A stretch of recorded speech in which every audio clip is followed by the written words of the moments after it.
Hello everyone, welcome to this little read through. I have here a photo book featuring photos and information from the BBC documentary series Blue Planet 2, which came out in, I think, late 2017. But I was given this book and I haven't actually had a chance to read through it yet, and I thought it would be really nice to be able to show it to you and show you some calming marine images, but also maybe inform you. So I'm going to be doing some soft spoken rather than whispering, because I find it really hard to whisper for super long periods of time. Here we go. I really enjoy page flipping as a trigger as well. So we open on a scene of a coral reef, and it says, "Almost 3/4 of our planet is covered in water. The seas influence our weather, shape our climate, and provide us with food. But although we depend on them completely, the vast majority of the ocean remains unexplored. Using groundbreaking technology, the Blue Planet 2 team has dived beneath the surface to shed new light on the underwater world. This book explores the most exciting discoveries, from tool-using tuskfish to dolphins that use coral to clean their skin. Featuring over 200 breathtaking photographs and stills from the BBC series, the book brings to life a vast array of ocean habitats, from underwater forests of kelp to spectacular coral reefs." With a foreword by series presenter David Attenborough and exclusive behind-the-scenes accounts of how the team captured stunning underwater footage over 5 years of filming, wow, Blue Planet 2 gives a unique insight into this iconic series.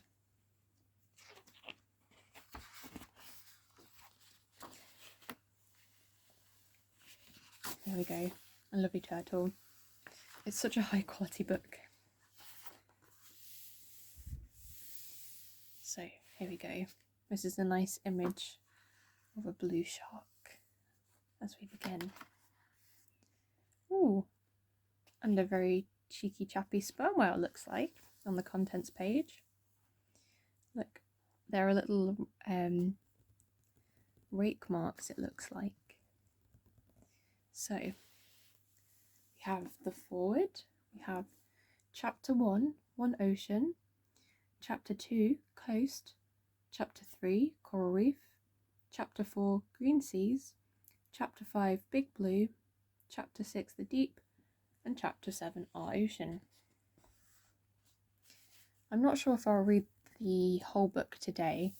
Maybe just sort of flip through the pages for you, because the way I've got this set up, it's quite hard for me to read the text.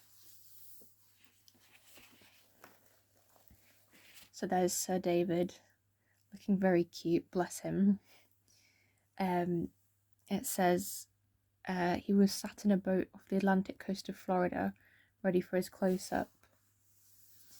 And the picture on this page is underwater cameraman Daniel Beecham. It says he was searching for Indo-Pacific bottlenose dolphins off the notoriously dangerous wild coast of South Africa. Brilliant. So let's read David's foreword. Let me just move around so I can get comfy, because I'd like to be able to read to you for quite a while. So he says, "The first time I saw a swimmer hit a shark on the nose with a camera was in 1956. A film editor in a cutting room next to the one which I was working in burst in excitedly and asked me to come and look at something special. I went next door, and there on the flickering screen of his editing machine was the image of a huge shark. He pressed a button. The shark came to life and swam directly towards camera. I could see only too clearly rows of white triangular teeth lining its jaws. It came closer and closer until its head filled the screen. The camera lost focus and jolted. There was a brief glimpse of grey flank, and the shark disappeared into blackness. The film had been shot in the Red Sea by a young Viennese biologist named Hans Haas. He had been one of the first to take up the newly popular sport of underwater swimming that had recently been made possible by a device called the demand valve. This had been invented during the Second World War by a French naval officer, Jacques Cousteau, and it enabled a swimmer to breathe from compressed air carried in a cylinder strapped to his or her back. With that, a face mask and flippers, a whole new world had suddenly come within reach of anyone who was reasonably fit. Hans Hasse's particular contribution had been to build his own watertight housing for a movie camera so that he could take it with him on his dives and record this new world for everyone to see. It was a huge and unwieldy metal box with a lid with a waterproof seal and a glass plate on the front, close to the lens of the camera within. On the outside, there was a stop and start button and a wire rectangle to serve as a crude viewfinder. It took 100-foot rolls of film, so he was only able to shoot a total of 2 minutes and 40 seconds of film before he had to return to the surface, take off the lid, and reload the camera. That could easily take an hour, and much more than that if he had been working at any depth, for then he would be compelled to spend time decompressing on his rise back to the surface. But in spite of these problems, Haas was now shooting a new series of films. It was the first ever underwater series commissioned by the BBC, and when it eventually reached the television screen, it was a sensation, thrilling, revelatory, and often stunningly beautiful. Much has changed in the 60 years since then. Underwater cameras have become smaller and smaller. Now they shoot not film, but video, so they can record hours of material before they need reloading. They are so sensitive that they can record pictures in depths far beyond the reach of the sun's rays, where the only light is that produced by fish and other deep-sea creatures, as they find their way around in the pitch blackness. In short, there is virtually no part of the seas that we cannot explore. So, at the end of the millennium, teams from the BBC's Natural History Unit began work on a series called Blue Planet. Look at David on this little yacht here. Its success was overwhelming, both in terms of awards and response from viewers. But no single series could hope to comprehensively cover the natural world. Now that we could take cameras into almost any part of the sea, how could we tackle stories in even greater detail and more revelatory ways? What were the new stories? Fishermen in the Galapagos Islands noticed that sea lions worked as a team and spread out across hundreds of meters of sea to drive tuna into enclosed bays. We could reveal that by using remotely controlled drones in the skies above. New discoveries have revealed complex communities of strange creatures living within the branches of a coral colony. So, the team took lenses that had been developed to film insects in extreme close-up and adapted them to do a similar job underwater. How could we accompany killer whales on their high-speed chases? Use suction cups to attach tiny cameras to the whales' flanks. Low-light cameras that had enabled us to watch lions hunting at night on the plains of Africa were now taken underwater to watch shoals of rays assemble off the coast of Mexico and see how with each beat of their triangular side fins they produced trails of sparkling plankton glowing in their wake in an underwater ballet of astonishing beauty.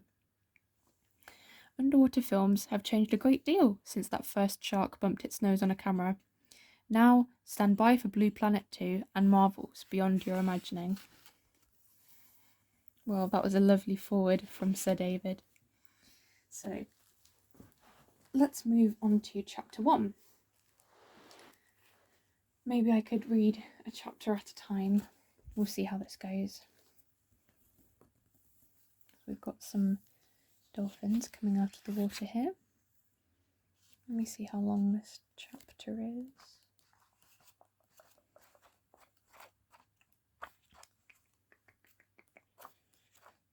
I'm getting a bit of a spoiler. Oh, it's quite long, so we might be able to make this as one video, because that's chapter 2. Right. So, chapter 1. You can see This is a view of the Earth from space. And it kind of summarises that point that the Earth is so special because of its water, because of its oceans. You know, we are the blue planet.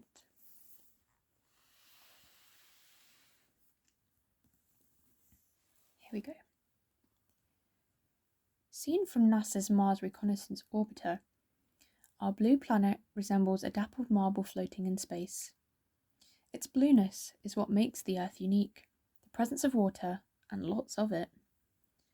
Other planets and their moons may have water hidden from view, but our planet has vast quantities of liquid water on its surface.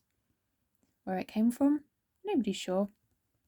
Water could have been released from the rocks that form the Earth, its origins in the disk of dust from which the planets of the solar system were made approximately 4.5 billion years ago, or asteroids and comets could have delivered it. Whichever way it came, most of it is here to stay, because the Earth is in the Goldilocks zone. It is neither too hot nor too cold, but just the right distance.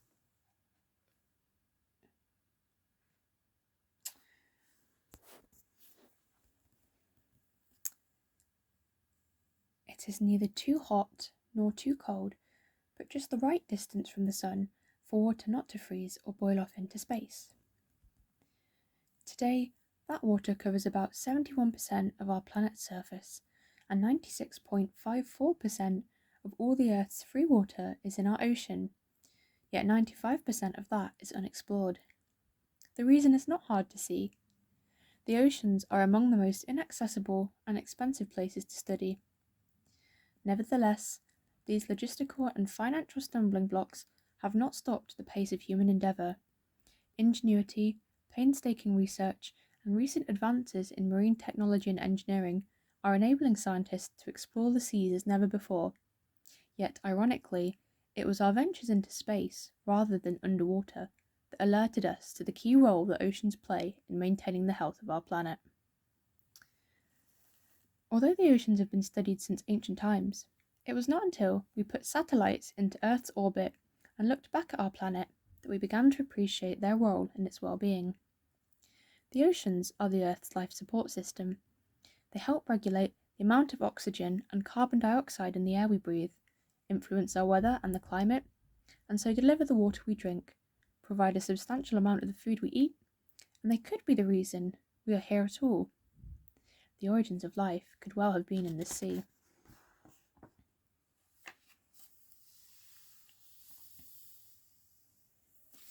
Here we have a picture. Large numbers of humpback whales feed together off the South African coast. That would be lovely to see. I've seen quite a few cetacean species.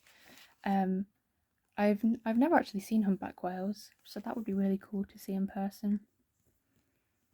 You've got these big, they look like planes because they have these big pectoral fins, which are their side fins, if you will. So, South African supergroups. People have always been drawn to the sea and humbled by its power, yet have been largely ignorant of what lies beneath its surface. But in recent times, all that has been changing. One reason has been an international initiative called the Census of Marine Life, an exciting period of marine research that set out to excuse me.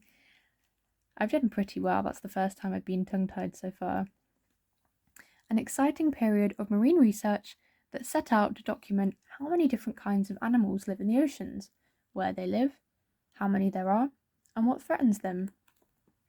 And what a study it has turned out to be. More than 6,000 possible new species of marine life discovered, extraordinary migrations and mind-blowing behaviours revealed, and the follow-up work has not stopped. New discoveries keep coming every day, like the sudden appearance of unusually large numbers of humpback whales feeding off the southwest coast of South Africa.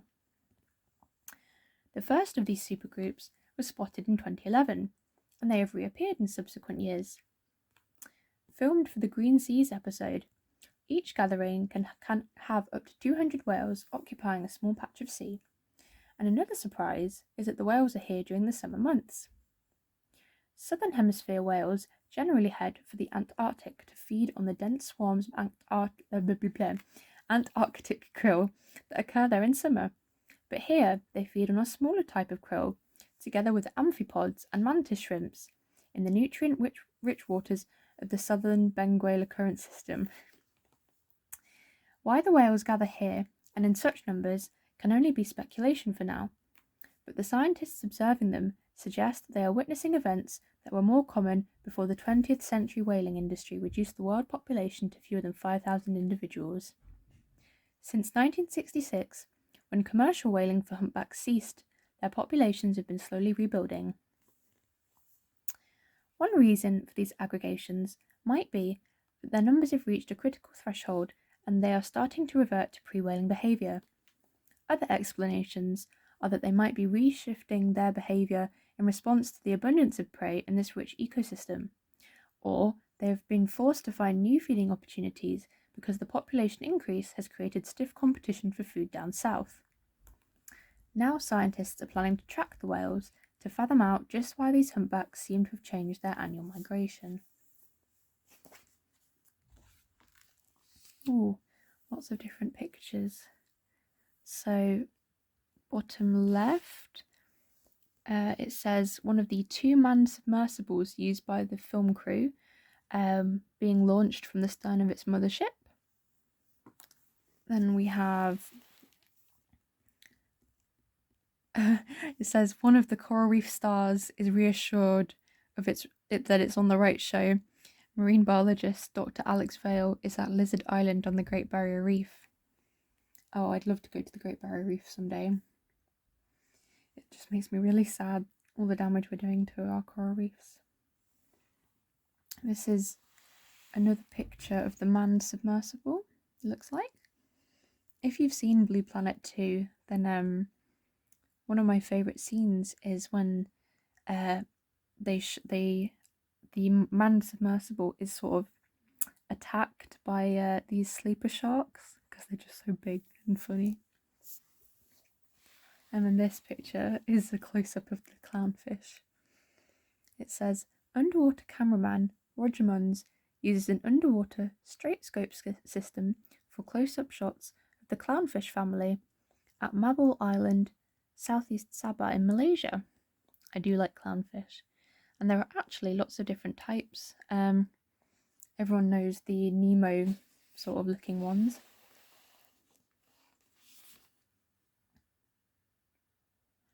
Hand in hand. South Africa's whale mystery is one of many discoveries made since the Blue Planet television series was broadcast nearly 2 decades ago. Now, Blue Planet 2 explores the world's ocean, with production teams having searched for and filmed the deadliest, cleverest, and most charismatic marine creatures on Earth. They have undertaken 125 expeditions and spent 1,500 days at sea, including more than 1,000 hours in the deep. They have filmed in every ocean, at many depths, off every continent, visiting coral reefs, coasts, undersea forests and meadows, the deep sea, and the vast open ocean. They have even added to the fund of scientific knowledge. New recording techniques, such as miniature onboard cameras attached directly to animals, observe behaviour from their perspective, and drones give a grandstand view of events unfolding below. The use of rebreathers, a form of breathing apparatus that makes fewer bubbles, have enabled the film crews to remain underwater for up to 5 hours at a time, and so record complex animal behaviour up close without disturbing it. These techniques have enabled teams to contribute directly to ongoing research, and their work features in newly published scientific papers. It has meant that many of the stories in Blue Planet 2 are entirely new to science and were filmed for television for the very first time. At Lizard Island, on Australia's Great Barrier Reef, so this will be this fellow here, an intriguing piece of behaviour had been taking place right under the noses of scientists studying marine life around the island, and it has gone unnoticed until quite recently. It reveals a surprising relationship between an animal with a backbone and one without.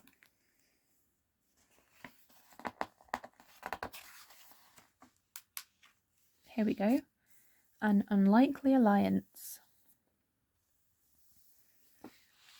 So it seems this is a relationship between the coral trout and the reef octopus. I love octopuses. They're a type of mollusk called a cephalopod. So it says, the coral trout is a grumpy looking member of the grouper family, and it appears to confront a reef octopus out of its lair. Soft-bodied octopuses, and yes, the plural is octopuses because it has a Greek origin, so it's not octopi, before you get angry. Soft-bodied octopuses are vulnerable out in the open, but the coral trout is mainly a fish eater, so the octopus seems unperturbed. This grouper appears interested in a small fish or crustacean hidden under a branching coral, but it is too big to get at it. It swims slowly back and forth and then maneuvers so that its head points down at the crevice in which the target is hiding. It shakes its head back and forth, pointing deliberately at the potential meal. The octopus responds, its soft and highly flexible arms enabling it to probe the crack that the large fish is unable to enter, and flushes out the prey, which one of them grabs. The first time that I saw a coral trout hunting with an octopus, I was absolutely gobsmacked, recollects Alex Vale at the Lizard Island Research Station. He has been studying the collaboration between groupers and other species, which includes octopuses, moray eels, and large wrasse. He found that sometimes the octopus is successful, and at other times the grouper grabs the prize, but both do better by hunting together than by working alone. That's very interesting. So this is another example, a coral grouper teaming up with a moray eel. So seems to be fish working with other animals that are more flexible.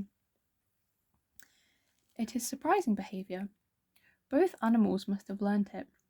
Octopuses are known for their intelligence, but most fish generally are not. That's not nice. My fish and my fish tank are very intelligent. This fish, however, has learned to point. It uses a sign language dubbed the headstand signal to reach across the vertebrate-invertebrate divide and encourage another species to help it hunt. Until now, this kind of gesturing behaviour has been associated mainly with apes and birds in the crow family, such as ravens, but several species of groupers are now known to point. In the Red Sea, for example, so this is this picture, roving coral groupers team up with giant moray eels, but not all eels play along. So the gesturing grouper must also learn which individuals are worth asking for help and then return to them time and again. Fish have small brains for their body size compared, say, to primates. So the big question for scientists is, how fish can carry out complicated tasks like these with such limited brain power? However, although the animals cooperate, it is thought that individual interests ultimately drive the behaviour, a way to gain an advantage on the highly competitive tropical coral reef. Nevertheless, we may have to redefine the way we look at some forms of marine life. I think the general idea has been that fish don't think much at all, says Alex, but fish really are thinking. While these two characters demonstrate a new understanding of the interdependence of marine creatures within a defined habitat like a tropical coral reef, another first time for television story explores the connection between two very different worlds, one above the waves, the other below. It occurs in October on a small island in the Indian Ocean. Like the grouper and octopus, it has probably been going on unnoticed for many years. Only now can its story be told.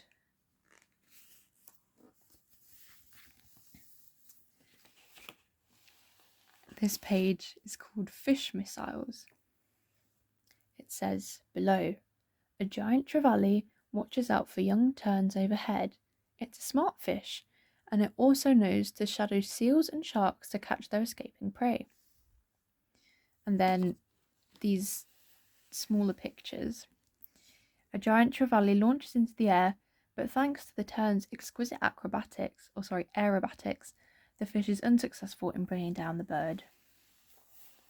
So this is an example of nature isn't always sunshine and rainbows. Everything has to eat. So, fish missiles. On a tiny island in the Seychelles, about 400,000 pairs of sooty terns arrive to nest in August and September each year. They choose to come here because it is remote and free from terrestrial predators, and the lagoons and shallow waters around the coral island are teeming with the staple diet of terns. Terns are shallow divers that catch small fish close to the surface, and one way they can do this is to shadow the large predatory fish, such as the giant trevally. The big fish drive schools of smaller fish towards the surface, and, in their desperate attempts to escape the jaws of the trevally, they fall prey to swooping terns. In October, when parents are weary from feeding their chicks and the burgeoning tick population is unbearable, the young terns abandon their nests and must find food for themselves. They take to the air on unsteady wings, and the winds can be very blustery, so sometimes the birds fail to keep aloft. They ditch in the sea. Bad mistake. Slam. Out of nowhere, a huge fish grabs a fledgling and pulls it below. It is a giant trevally, and it has turned the tables. Instead of bird watching fish, fish watches bird. At up to 1.7 meters long, giant trevallys are real titans. The biggest of the jack family, they have large, extendable jaws, and their behaviour in the Seychelles is reminiscent of the tiger sharks that take Lasian albatross fledglings at French frigate shoals, except that the trevally have one up on the tigers. They catch birds in midair. Filming all this, however, was a leap of faith for Blue Planet 2 producer Miles Barton. This was the first time in 25 years of filmmaking that I set out to film an event of which so little was known. We were told that a friend of a friend of a friend had seen the fish leaping from the water, and so we tracked down the original source, a group of big game fishermen who go for these feisty predators on this remote atoll. So it was a big risk committing a film crew to fly halfway across the world on mere hearsay. Nevertheless, when we arrived, we were relieved to find fish leaping all over the place, but it was happening so quickly and randomly it was impossible for cameraman Ted Giffords to have the camera pointing at the right place. Fortunately, local fishing guide Peter King has an intimate knowledge of the fish's behaviour, and he led us to his daily lunch spot, a beach overlooking a channel where the fish gather at high tide. Ted could then see their outlines underwater. Peter could predict where a fish would strike and what stunning behaviour we recorded.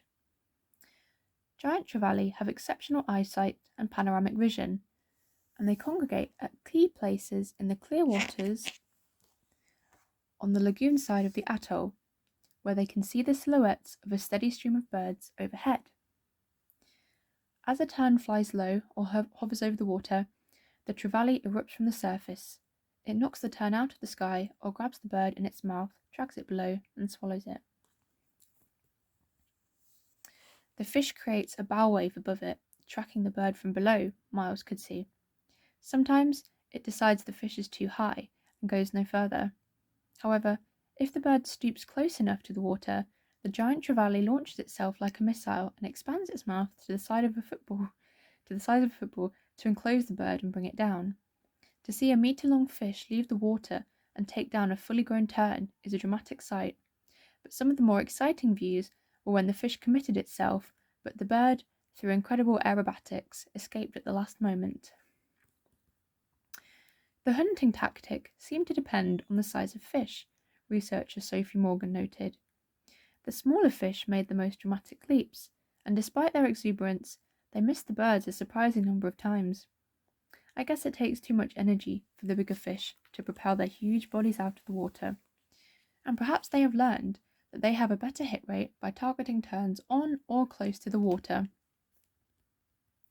While filming the trevallys erupting from the surface like this gave Miles and his team the top half of their story, they also wanted to see how the fish behave underwater, and for underwater cameraman Dan Beecham, this turned out to be a tad uncomfortable.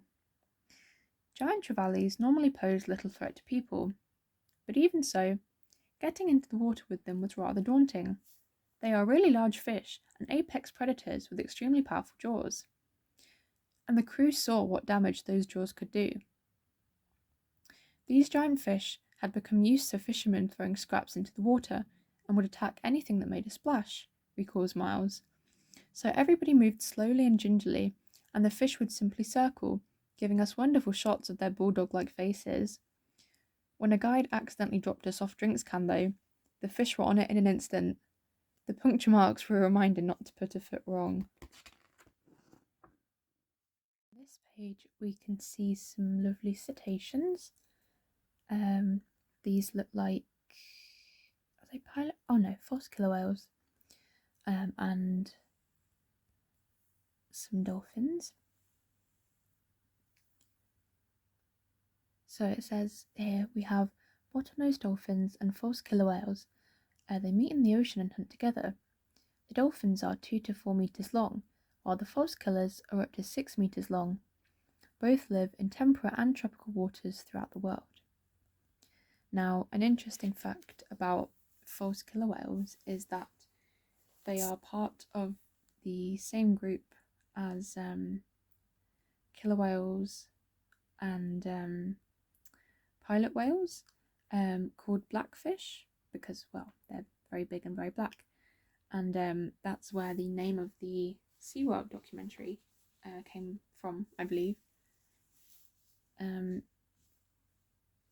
Where I live in the UK, there's actually a very special population of killer whales, but maybe I'll tell you about that more if we read a page about killer whales. So, out of the blue. On the coast of New Zealand, false killer whales have thrown up another big surprise for watching scientists. False killers are actually large dolphins, and they have a bad reputation because, like their namesakes, they sometimes harass other cetaceans. Pods have been known to attack smaller dolphin species, and there is one report of them killing a humpback whale calf. Even giant sperm whales are not immune. The false killers worry them until they regurgitate their hard-earned deep-sea squid. So the prospect of an encounter between false killers and bottlenose dolphins with calves is potentially explosive. The dolphins are travelling near North Island, the false killers not far behind. The larger cetaceans had split into 2 groups and spent some time apart in the open ocean, but now they have rejoined into a formidable force about 150 strong. The bottlenose dolphins chatter to each other, mothers reassuring their calves with sequences of clicks, whistles, and whines, while the calves answer back. But the false killers have eavesdropped on their intimate conversations from as far away as 30 kilometers and have locked on. The pursuers increase their speed, powering along at a steady 10 knots. The gap closes, and suddenly they are on them. Then something quite extraordinary happens. The false killers and the bottlenose dolphins intermingle, touching and greeting each other like old friends. Incredibly, the bottlenose dolphins appear to adjust their calls when they are with the false killers off New Zealand, raising the tantalising possibility that they may be able to communicate with each other across the species boundary. Individual animals seem able to recognise each other and may even form long-lasting relationships, and, as they mill about, they begin to organise themselves, ready to go hunting. This is cute, and we love interspecies friends. The 2 species form into smaller mixed subgroups, like best friends getting together, and these groups can spread across several kilometres of ocean. Together, they go in search of shoals of large fish. This is their strategy for success. By forming this unusual alliance and casting their net wider, they become far more effective at finding and catching prey that is distributed unevenly in the ocean. And competition is not a problem because there is plenty for all. An added bonus is the many more eyes and ears alert to the presence of their mutual enemies, killer whales and great white sharks. And when the hunting is over, it's time to rest. The false killer whales form a tight-knit resting group, so the bottlenose dolphins must mill about on the periphery. One thing that stands out for me is how noisy they are, recalls underwater cameraman Steve Hathaway. You feel the reverberation through your body, and they're not concerned about personal space. They gather together in a tightly packed pod with barely any space between them. False killers are one of the least studied cetaceans. They live in the warmer parts of an open ocean, where they might travel up to 200 kilometres in a day, but sometimes they come inshore like the New Zealand groups. They reach a grand old age of 60 or more years, as long as they avoid getting tangled in fishing gear. They are not common, even in their known haunts, and this unusual behaviour with their pals the dolphins has helped to focus the scientific spotlight on them. Is the behaviour of mutual benefit, or is one species exploiting the other? False killers are incredibly charismatic, says researcher, Jochen Zeischma, who has been closely following these mixed groups, and I am glad that they are finally getting the wider recognition they deserve. To me, fully understanding the relationship between two species is the most intriguing part of our research. Oh my, this is clearly a very cetacean section. So we have here bottlenose dolphins performing an aerial. They launch into the air while surfing large waves. So, surf's up. Dolphins like to surf. There's no doubt about it. Up to 100 bottlenose dolphins have been seen to form a line close to the shore on surfing coasts in Western Australia and South Africa, just like human surfers waiting for the next big one. They ride with the wave, pulling out as it breaks on the beach before heading back for more. Why dolphin surf is a mystery, but even rational, down-to-earth scientists have been forced to admit that it looks like they're simply having fun. The waves on which they surf have their origin far out to sea. Most are a product of the wind, although landslides and earthquakes can produce them too. The wind blows, air molecules rub against water molecules, and energy is transferred from wind to waves. The stronger the wind, the bigger the waves, and the longer the fetch, the distance over which the wind blows, the more energy a wave builds up. The largest significant wave height ever recorded by a data buoy in the open ocean was 19 metres. This was the average height of a series of large waves that formed between Iceland and the UK. They were logged on the 4th of February 2013. When they reach the coast, these large waves can be even more impressive. As the water is pushed towards the shore, the bottom of the wave drags on the seabed, so the upper part moves faster than the lower part, shortening the length and increasing the wave's height. As the depth decreases, the drag on the wave bottom increases and the crest topples forward and eventually curls, creating a crash of foaming water, the breaker. Most of the largest breaking waves occur on coasts facing the wrath of the ocean. It is the place most advanced surfers like to be, such as Nazaré in Portugal, where the Atlantic Ocean surges up a submarine canyon and delivers waves the height of office blocks, up to 30 metres tall. It is one of the wildest and most dangerous surfing locations in the world, and it is not for the faint-hearted. Waves like these crash into cliffs like a fast-moving car hitting a brick wall. On impact, tiny pockets of air trapped in cracks and crevices are compressed to such an extent they trigger many explosions. It can sculpt rocks, destroy buildings, and kill people. And the bad news is that waves now appear to be getting even bigger and more powerful. So there's no text on this page, it's just a lovely double spread of some surfing dolphins.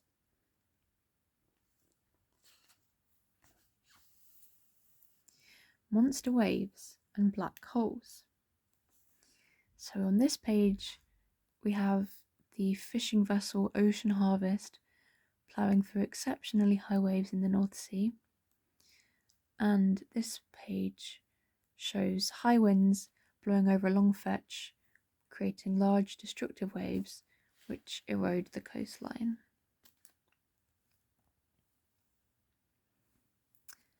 Alongside the remarkable discoveries that scientists have been making about the behaviour of marine life are more disturbing revelations about the marine environment in which it lives. Oceanographers and climatologists are warning that many of their new discoveries reflect a rapidly changing world, and they are not all for the good.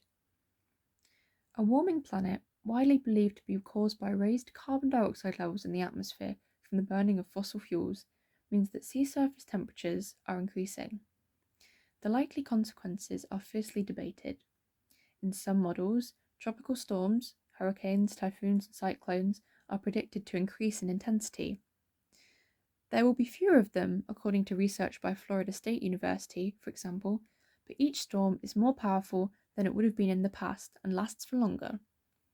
Coupled with this, scientists report a general increase in ocean wind speeds and wave heights.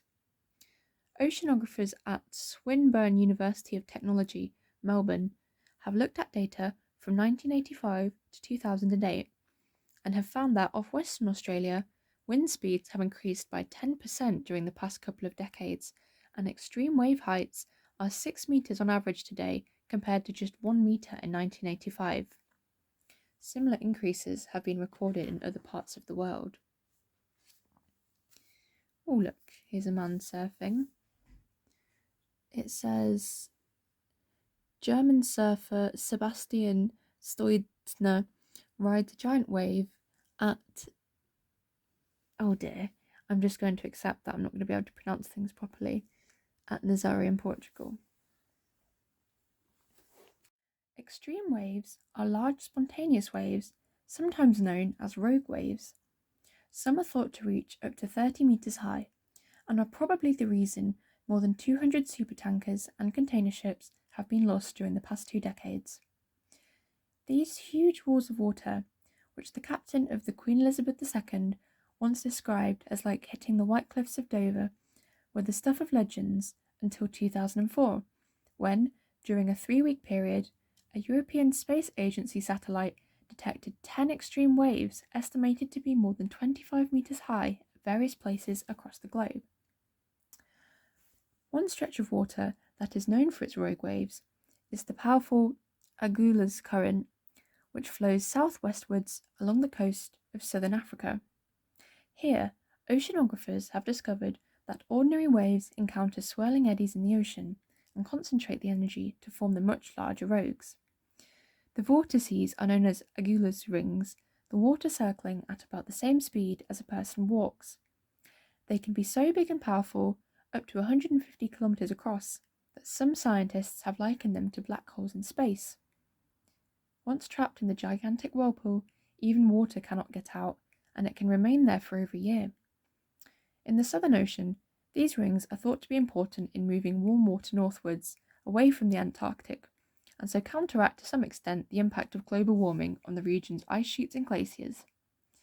They are part of a global oceanic system that is akin to the circulatory system of the human body. Oh look, we have a lovely picture of a leatherback turtle.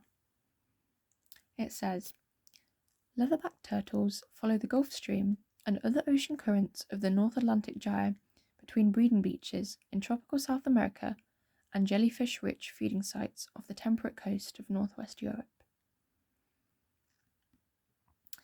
Agulhas rings from the Agulhas Current spill from the Indian Ocean into the South Atlantic.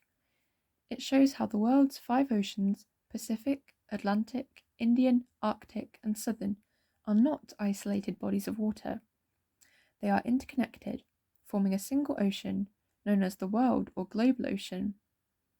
It transports energy, mainly in the form of heat and movement and matter, as solids, dissolved substances, and gases around the globe. A transport and circulatory system popularly known as the ocean conveyor belt. One leg of the circuit that has been intensely studied by oceanographers is in the North Atlantic. Here, warm surface waters are carried by the wind-driven Gulf Stream from the top tropics towards the Arctic. Off the coast of Greenland, intensely cold dry winds blow down from the ice-bound land surface. These winds evaporate the water, increasing the density in the ocean. The dense, cold water sinks into the deep sea, forming the North Atlantic Deep Water Current. This flows southwards at a depth of between 1,500 and 400 metres until it mixes with similar waters from the Antarctic. It is then carried as circumpolar deep water into the deep Indian and Pacific Oceans. On some coasts and around oceanic islands, the winds and local topography cause nutrient-rich waters from the deep sea to well up to the surface, so-called upwellings, and on other coasts, the surface waters sink to the depths as downwellings. Both have a profound effect on marine life, fueling the food chain and influencing where animals live or migrate. All of this is an oversimplification, of course, but it shows how all the oceans and all parts of the oceans at all depths are linked, not only horizontally, but also vertically. It's also clear to see that with a changing climate, the warming Arctic Ocean is less likely to sink and feed the North Atlantic deep water current, so the entire conveyor belt will be slowed down or could even come to a halt, with potentially disastrous consequences for weather and climates around the world. Fish feasts and gatecrashers. So we have here a picture of some orcas, Orcanus orca, profiting off of human fishing activities. And this is a picture of them hunting normally. And it says they've figured out that they use far less energy if they follow the fishing boats and pinch the fish. So good for them, I say. This is off the coast of Norway, apparently. For now, the conveyor is still operational, and the relatively warm waters in the northward flowing Gulf Stream, North Atlantic Drift, and Norway Current moderate the climate of northwest Europe. On the Arctic coast of Norway, it means the water is open at latitudes that would otherwise be frozen over, and this has given rise to another series of extraordinary events. A key species here is the herring. They live in large, fast-moving shoals and were once so numerous that they were, and still are, popular targets for commercial fisheries. As a consequence, many stocks were overfished. By the early 1970s, herring populations in the northeast Atlantic, for example, took a hammering, with the collapse of the North Sea fishing industry in the British Isles. Off Iceland and the Faroes, the herring disappeared almost entirely, leaving only a small stock of spring-spawning herring off the Norwegian coast. And these fish, which usually overwintered in deep water, mysteriously moved inshore in winter. Here, Norway could impose an exclusive economic zone, protecting the surviving stock. Fishing came to a halt, and the herring were rescued from an irreversible depletion. These days, the herring are back in the Norwegian fjords in abundance, and at Andfjorden, their shoals attract a smart and immensely powerful predator, the true killer whale, or orca. Herrings are easy to catch when tightly packed together, so a pod of orcas works as a team to corral the fish. They isolate a shoal and drive it to the surface, blowing bubbles and showing their white undersides to provoke the fish's schooling reaction to danger. The whale's behaviour is known as carousel feeding, because the whales swim constantly around the periphery of the shoal, calling as they go. During the day, the herring are in deep waters, 150 to 300 metres down, so it can take up to 3 hours to drive them up and trap them against the surface, whereas in the early morning, the herring are in shallower water and easier to herd. This is because of, I assume this is because of something called deal vertical migration, which is when animals in the ocean come to the surface at night and then move down during the day. A lot of plankton do this, so I assume that herring maybe are doing this as well to follow them. I don't know. So, when the fish are tight together, the orcas debilitate their prey by slapping the herring with their powerful tails. Then they swim round and scoop up the dead and dying fish, leaving the water glistening with silvery scales. And here's a lovely picture of a killer whale next to a fishing boat.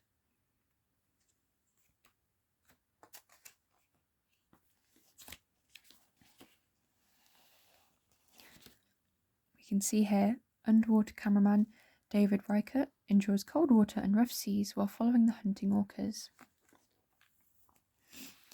And then here we have the beautiful Norway coast.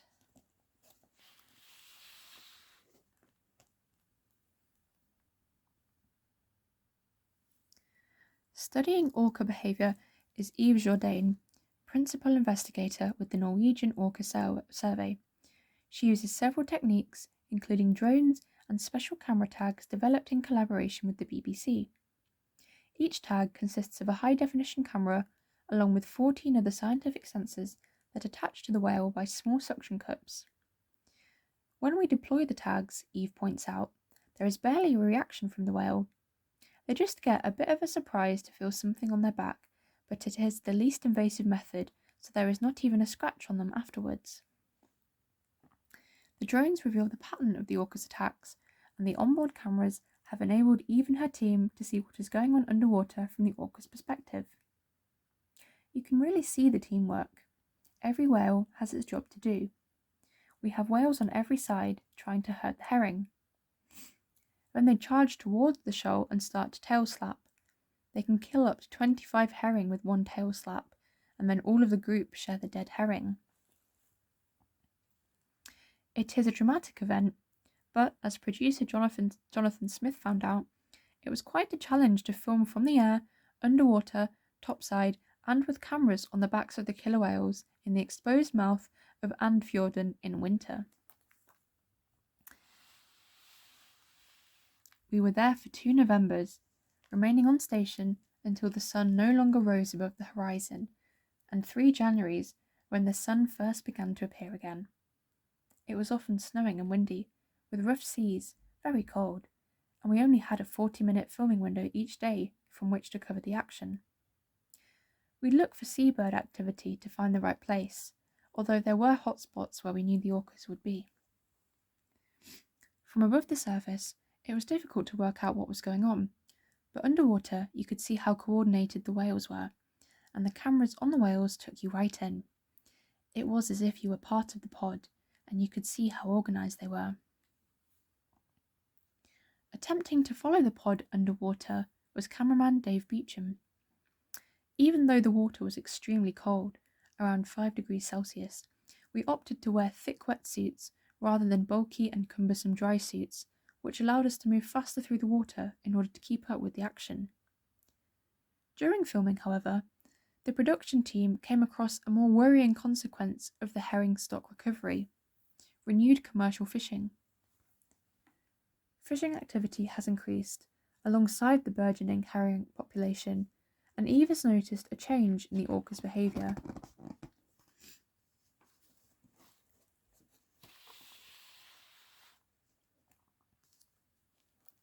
They wait for the larger boats to drop their nets. It acts like a dinner bell, and all the orcas in the area gather around.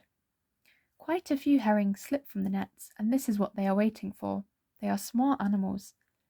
They are not going to put in a big effort to feed during the day when they know that at the end of the day they will be provided with an easier meal, but feeding like this can be risky. Indeed, while the production team was on station, a drama unfolded. When the fishermen tried to haul in the net, the orcas panicked and a young orca was trapped inside. Eve spotted. It was really fighting for its life. It was very painful to witness.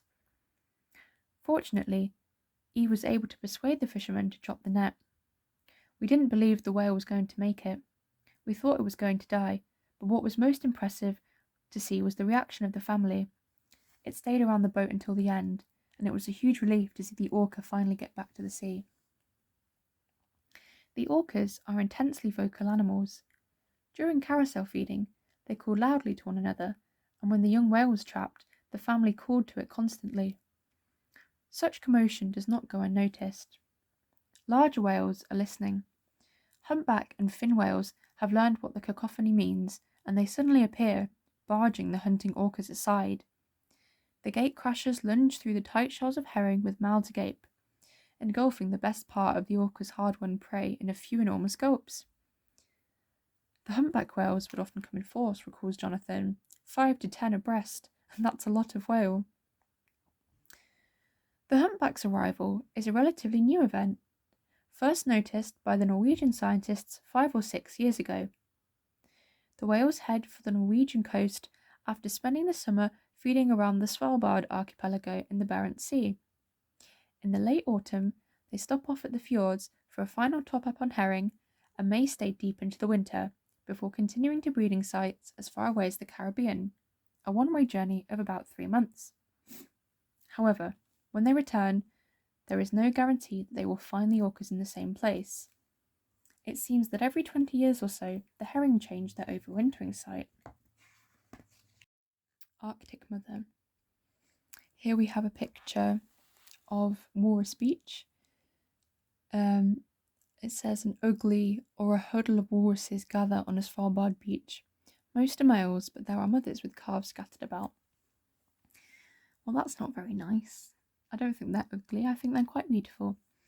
And in fact, there's actually just been a walrus spotted off the coast of Ireland, which is very exciting. So, the islands of Svalbard, to the north of the Norwegian mainland, are popular with marine life in summer. Drawn by the superabundance of food at this time of year, the humpback and fin whales are joined by gigantic blue whales, along with belugas and several species of seals. Millions of seabirds, guillemots, little auks, puffins, razorbills, kittiwakes, and fulmars hit the cliff sides with seasonal colonies. But some Arctic animals are at a seasonal disadvantage, with much less ice than in winter on which to hunt or rest. Walruses must haul their bulk onto beaches.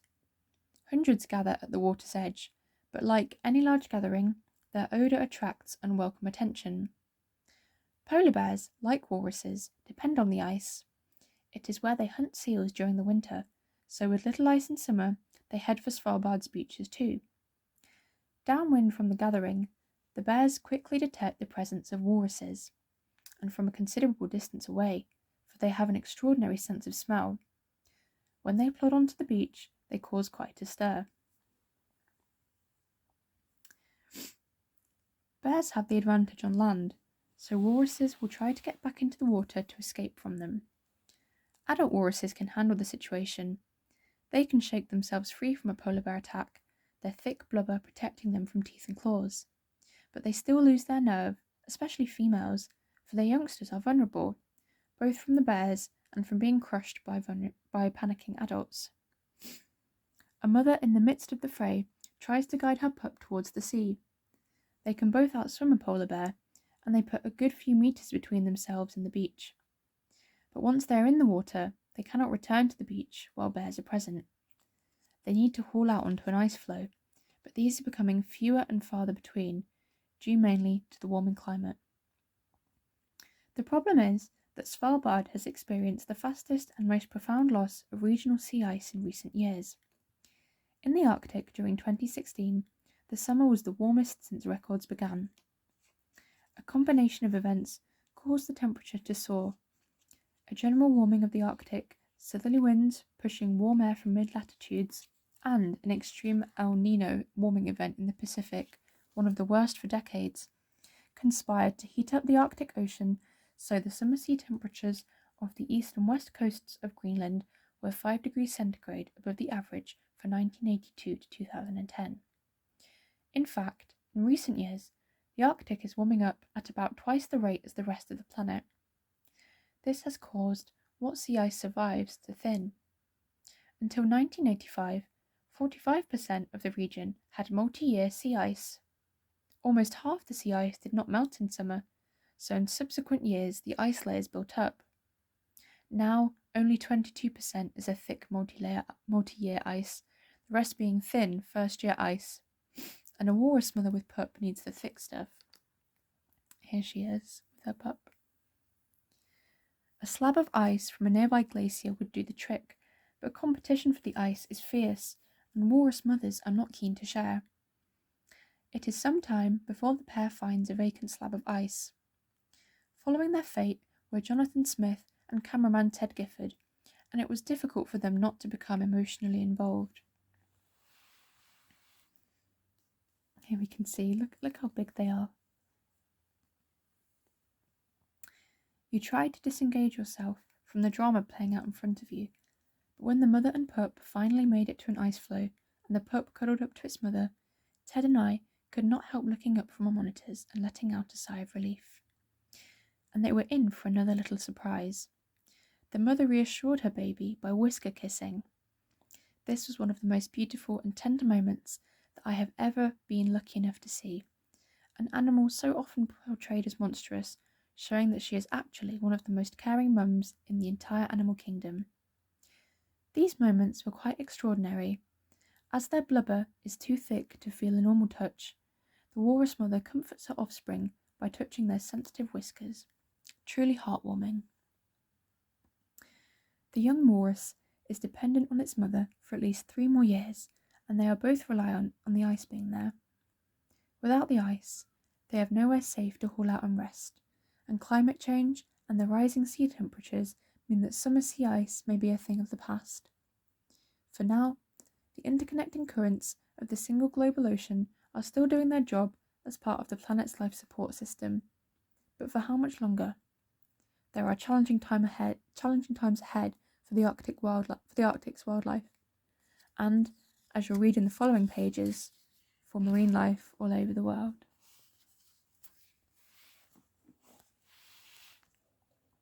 And I think, yes, this is the last page of this chapter.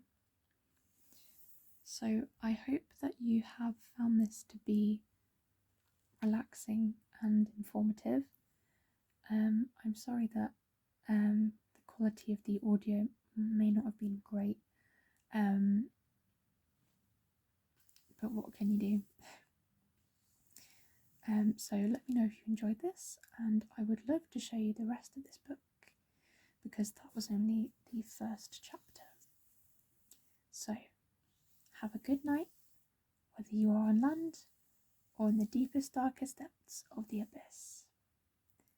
Good night.